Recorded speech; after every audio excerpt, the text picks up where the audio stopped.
Vítajte vo Forex Academy.sk. To som ja Tomáš a v tomto krátkom videu by som vám chcel ukázať jednoduché základy obchodovania za pomoci desiatky a dvaciatky Simple Moving Average.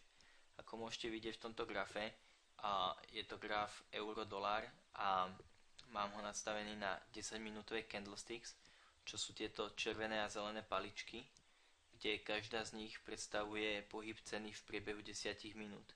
Vlastne ak je zelená, znamená to, že cena vstúpla v priebehu 10 minút. Ak je červená, znamená to, že klesla. Vlastne táto zelená znamená to, že cena sa otvorila tu, v tomto mieste. Toto je miesto, kde bola cena najnižšie, najvyššie a kde sa po 10 minútach cena uzatvorila.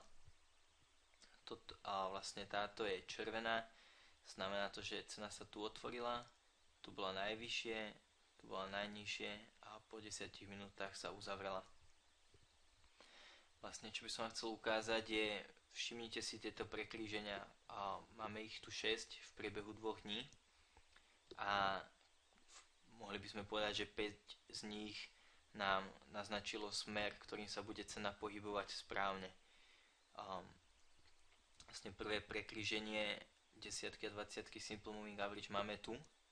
A ako môžeme vidieť, pokiaľ sa cena drží nad desiatkou Simple Moving Average, tak cena nám vstúpa.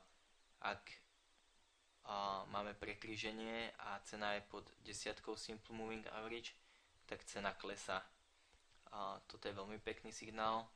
Tu môžeme vidieť prekríženie zo spodu smerom nahor, desiatky Simple Moving Average, cena sa drží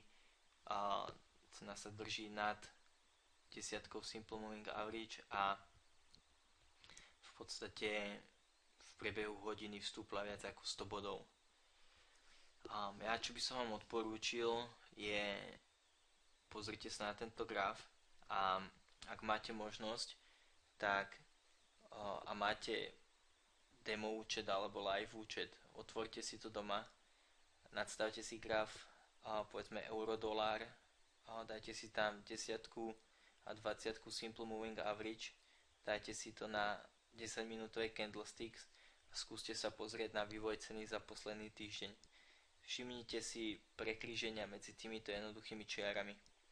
Všimnite si, že pokiaľ sa cena drží pod desiatkou Simple Moving Average, tak klesá a pokiaľ sa cena drží povedzme nad desiatkou Simple Moving Average, tak cena vstúpa. Ak budete mať nejaké nejasnosti alebo nejaké otázky, tak kľudne mi napíšte e-mail. Ak budem môcť a bude to v mojich silách, tak veľmi rád vám odpíšem a budem rád, ak vám dokážem pomôcť. To by bolo zatiaľ odo mňa všetko. Prajem vám pekný zvyšok dňa. To som ja Tomáš a Forex Academy.sk. Čaute.